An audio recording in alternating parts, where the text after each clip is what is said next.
Como você analisa a recente onda de abertura política nos países comunistas a partir da glasnost soviética? A União Soviética está vivendo um estado de absoluta vulnerabilidade, porque a geração que viveu a Revolução Comunista está morta. A nova geração não sabe nada. Não sabe quanto sacrifício foi necessário para tirar o país de uma condição feudal e promover algum desenvolvimento e mais justiça social. Não sabe o quanto foi necessário para expulsar velhos hábitos e toda sorte de resistências burguesas. Gorbachev é um visionário, como foi Karl Marx, mas ele não entende aspectos extremamente práticos que estão embutidos na realidade. Ele parece ser um homem bom, com profundo respeito pela democracia, mas não percebe que, em nome da democracia, a América está conspirando para, com toda a sua máquina diante da mídia mundial, transformar Gorbachev num herói. Em breve, Gorbachev ganhará o Prêmio Nobel da Paz. A América quer tornar Gorbachev numa celebridade para desviar a atenção do comunismo. As qualidades de uma nova postura serão de Gorbachev e não da história comunista. Desde quando isso começou a acontecer, o comunismo começou a desaparecer. E isso será uma grande perda para toda a humanidade. Eu alerto Gorbachev para que não deixe isso acontecer, para que não permita que o velho e o podre voltem à União Soviética. Instituições religiosas organizadas foram expulsas da União Soviética como o ópio do povo e não devem retornar. Ele pode permitir muita coisa, toda sorte de abertura política e social, mas não deve permitir a volta do cristianismo. Esteja atento, Gorbachev. Não permita a entrada de padres e de qualquer religião na União Soviética se você pretende salvar o comunismo. Gorbachev deve abrir o país aos artistas, aos cientistas, aos pensadores independentes e à meditação. O comunismo não é o fim, mas deve ser resguardado como passo fundamental para a realização do sonho primordial da humanidade. Um mundo onde todos tenham oportunidades iguais e igual distribuição de conhecimento e riqueza.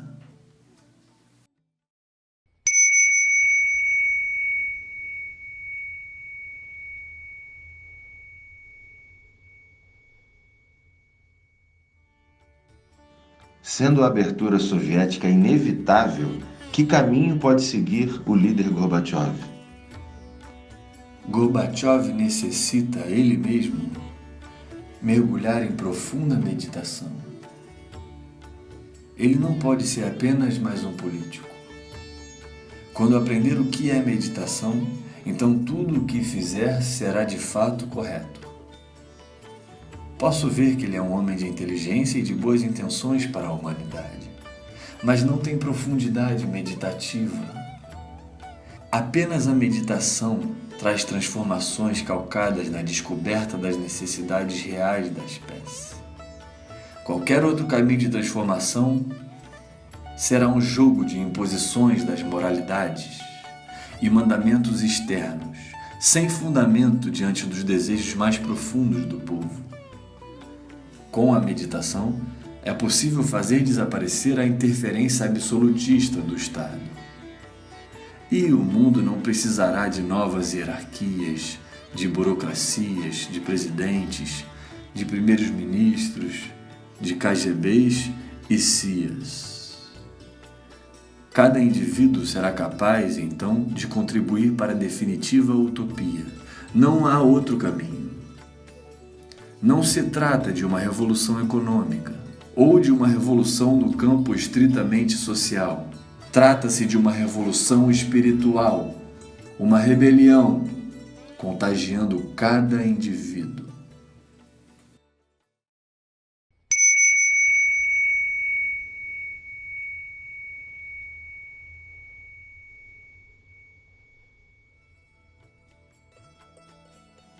Você considera correto o ditado universalmente popular de que cada povo tem o governo que merece? Não tenho dúvidas. A humanidade não é suja por causa dos sujos políticos. Os políticos imundos estão lá porque a humanidade é suja. É preciso que se entenda bem. Não jogue toda a responsabilidade nos políticos. Eles simplesmente representam você, nada mais. Este é o absurdo. Primeiro você os escolhe, depois você os chama de sujos.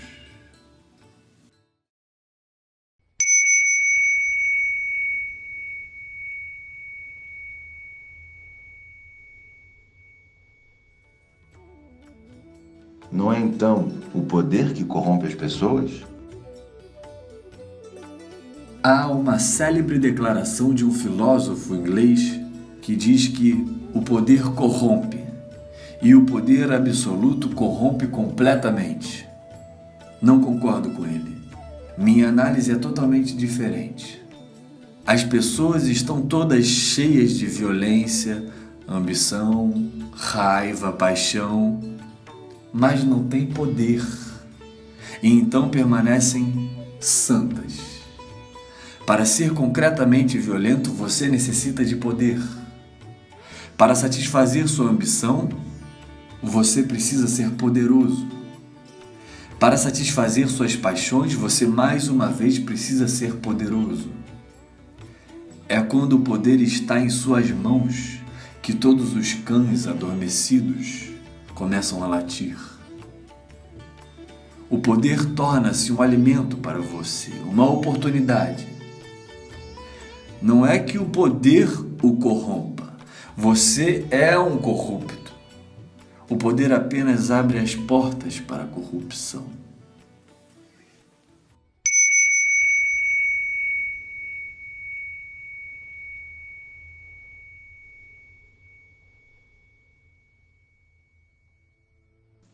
Como se deve, então, lidar com isso? A única maneira de limpar a consciência humana é a meditação. Só a meditação pode preencher de luz o interior do homem. Só a meditação pode dar a você um coração limpo, incorruptível. Só assim o poder não será utilizado de maneira doentia. O poder será um instrumento de criatividade. O coração que nasce da meditação estará sempre construindo um mundo mais amoroso e uma existência um pouco mais bonita. Mas esse grande dia ainda não chegou. E se você fizer qualquer esforço para que este dia chegue, as pessoas viciadas e ambiciosas estarão todas contra você. É uma pergunta que tem sido feita a mim constantemente. Por que todo mundo parece estar contra você, perseguindo-o? São todos ambiciosos e desejosos de poder, enquanto eu estou tentando fazer do homem um lago de serenidade, de paz e de silêncio, de amor e êxtase.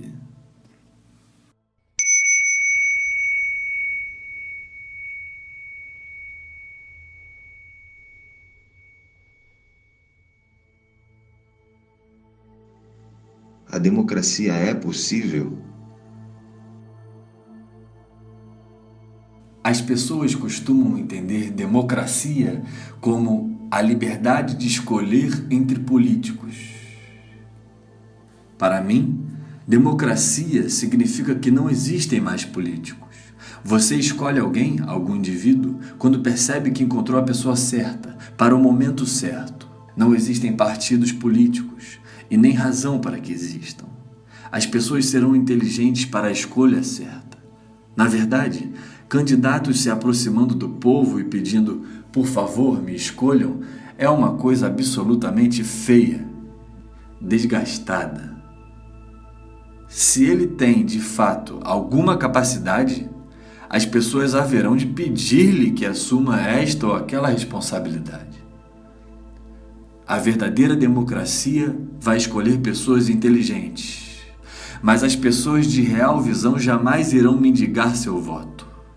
Jamais irão beijar suas crianças nem apertar suas mãos nas ruas.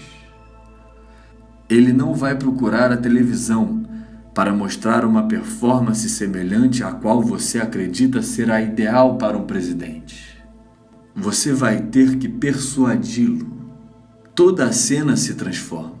Os políticos não haverão de persuadi-lo. Você será obrigado a persuadir alguém para representá-lo.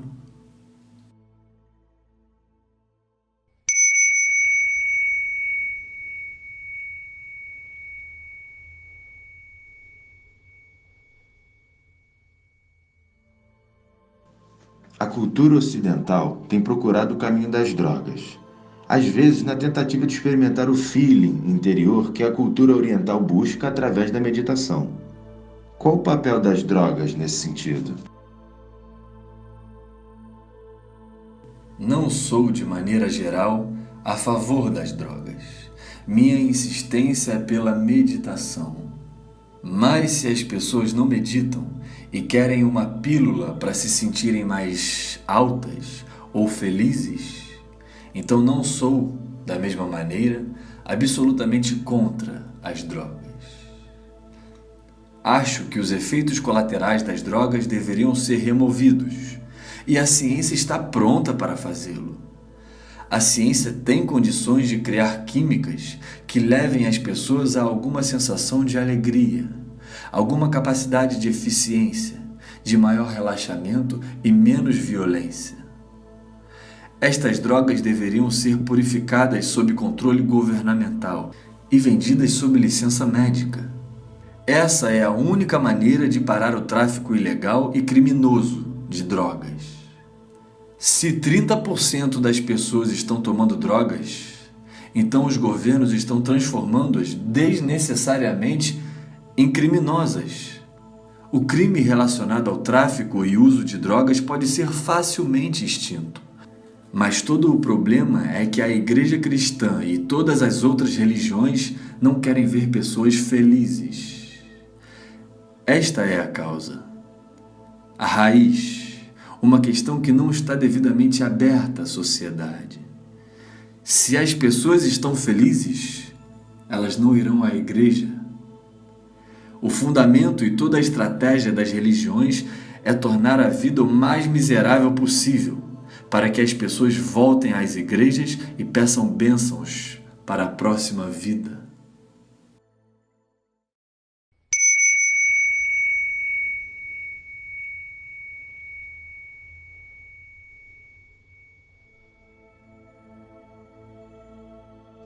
O Brasil é hoje um dos países de maior incidência em casos de AIDS. Como você vê a AIDS em relação ao presente e ao futuro da humanidade? Não sou médico. Nem é a AIDS apenas uma doença. É algo mais. Algo que está além dos limites da compreensão médica. Parece-me ser uma doença espiritual. Ela é, basicamente, a incapacidade de resistir às doenças. E isso, para mim, significa que a humanidade está perdendo o desejo de viver. Quando uma pessoa perde o desejo de viver, sua resistência cai imediatamente, porque o corpo segue a mente. Obviamente, a medicina nunca irá se preocupar com o desejo de viver. Por enquanto, a AIDS não tem nada a ver com homossexualismo ou heterossexualismo, mas certamente tem tudo a ver com sexo. Por quê? Porque o desejo de viver está enraizado no sexo. Se o desejo de viver desaparece, o sexo será a área mais vulnerável para um convite à morte. O homem moderno chegou finalmente ao ponto onde ele percebe que a vida que está vivendo perdeu qualquer sentido. Ele finalmente percebeu que é existencialmente órfão, e este sentimento lhe empurra para a perda do desejo de viver. O homem finalmente acordou para o fato de que tem vivido sob falsas promessas, dos padres e dos políticos. A sociedade tem dado ao homem apenas falsas esperanças, e quando você acorda para isso, todo o desejo vital desaparece. A primeira ferida que aparecerá estará na área sexual. Isso, para mim, é a AIDS.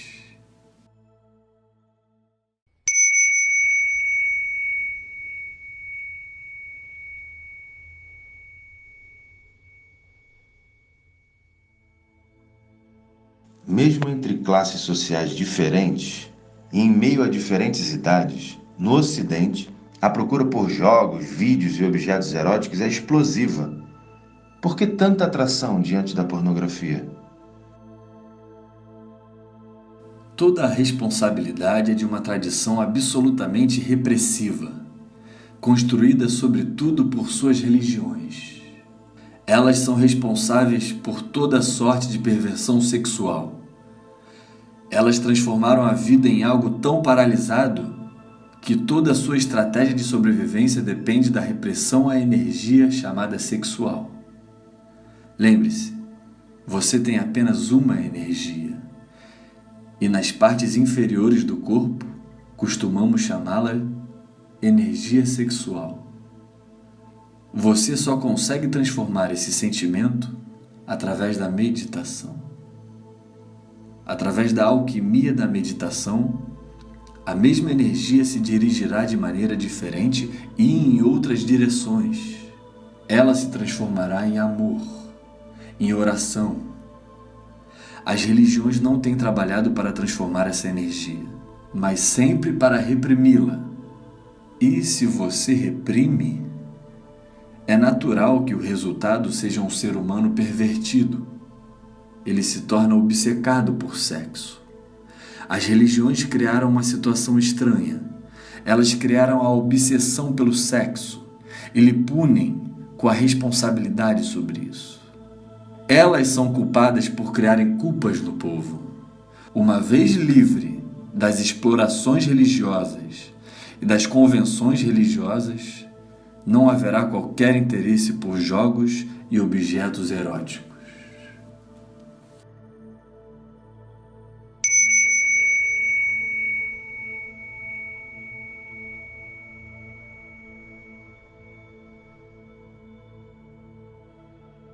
Seu ashram, comunidade, voltou a crescer e a se expandir, agora em Pune, na Índia. Depois da sua expulsão e de seus discípulos da América, quais são as diferenças entre a comunidade de agora, em Pune, e aquela que vocês fizeram no estado de Oregon, nos Estados Unidos? Não acho em nenhum sentido que o desaparecimento da comunidade na América foi uma perda. Da maneira como ela estava funcionando, era uma trajetória sem fim. Quando 10.000 pessoas querem viver juntas, você tem que construir casas, fazer estradas, preparar comida em ritmo de fábrica, fazer roupas. 1001 coisas são necessárias. Aos poucos, você vai perdendo de vista a real razão de estar ali. Você veio para meditar, para estar comigo da maneira mais aberta possível e o mais disponível possível para dividir comigo minha experiência, para curtir, para relaxar, para cantar, dançar, para viver em êxtase. Você não veio para trabalhar de uma maneira mecânica e sem fim. Agora eu estou trabalhando de uma maneira totalmente diferente. Minha comunidade agora é uma escola do mistério. É uma comunidade, mas as pessoas estão mudando. Existem algumas pessoas permanentes que cuidam dos interesses dos visitantes, mas a comunidade tornou-se, na verdade, um lugar de contínua peregrinação. Você aprende algumas coisas, bebe de alguma fonte e volta para o mundo. Eu sempre quero que meus amigos estejam no mundo, vindo apenas ocasionalmente a mim, ficando comigo e saindo mais renovados e inteiros. É importante que voltem para o mundo, porque o mundo precisa ser transformado. Nós não renunciamos ao mundo. Todas as religiões ensinaram e ensinam: renuncie ao mundo. Eu ensino, transforme o mundo.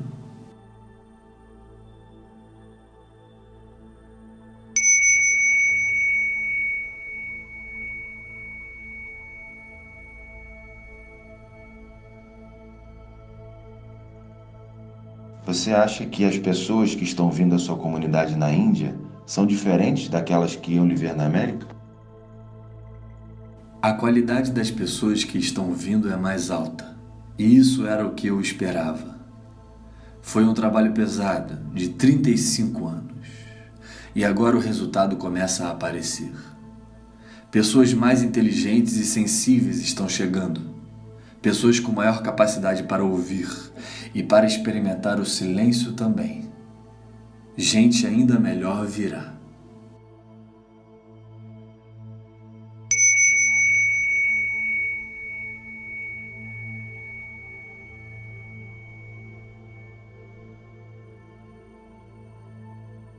As pessoas que estarão ouvindo essa entrevista, e de maneira geral as pessoas ocidentais, possivelmente fazem objeções quanto a uma relação mestre-discípulo e a ideia de entrega espiritual ao mestre. O que é exatamente a entrega do discípulo ao mestre? No Ocidente, a ideia de desenvolvimento do ego tem sido muito enfatizada, cultivada e encorajada. De alguma maneira, isso é natural. Toda criança tem que passar pelo processo de desenvolvimento do ego para chegar a um reconhecimento do self. Observe adolescentes. Eles enfatizam suas diferenças. Eles querem suas próprias roupas. Eles querem que tudo esteja absolutamente como desejam que seja. O caráter aparece na adolescência. Mas assim como o ego desenvolve-se, suas barreiras e efeitos colaterais também vão se tornando claros. A angústia chega. Uma sensação de separação da existência toma corpo. Uma solidão. Uma sensação da futilidade de todo jogo aparece. O jogo de inflar a si próprio, eu sou eu e ninguém mais, perde sentido. E se você é um pouco mais inteligente, não suportará a brincadeira por muito mais tempo. Mas o Ocidente não tem outra alternativa a oferecer. Esse é o único jogo que o Ocidente conhece. Inflar o ego até que estoure. No Oriente, nosso entendimento vai mais fundo. Há séculos é sabido que o êxtase real da vida não está em cultivar o ego, mas em render o ego. Essa é a função da relação mestre-discípulo. Quando discípulo e mestre se encontram, dissolvem-se um no outro. Temos uma relação de amor, uma profunda experiência orgástica, mais profunda que qualquer outra forma de relação amorosa, porque mesmo os amantes carregam seus egos, e os egos estarão sempre prontos a colidir. O ego do mestre já se evaporou, por isso ele é o mestre, e o discípulo rende o seu ego ao mestre. Mas lembre-se, ao render, ao entregar seu ego ao mestre, você não está entregando nada em particular, porque o ego é apenas uma ideia e nada mais. Não tem substância. É feito de sonhos. Quando você rende seus sonhos, o que você está entregando? Se você vem a mim e diz, eu estou lhe entregando meus sonhos, você está oferecendo, ok, mas o que eu estou recebendo? Você pode até pensar que está oferecendo grandes sonhos de palácios de ouro, lindas mulheres e fantásticos tesouros. Você só está oferecendo sonhos, mas eu não estou recebendo nada de você. Até onde concerne ao papel do mestre, ele estará apenas dando gargalhadas sobre tudo isso, porque ele sabe o que é seu ego. Apenas ar quente, não muito para desejar obter.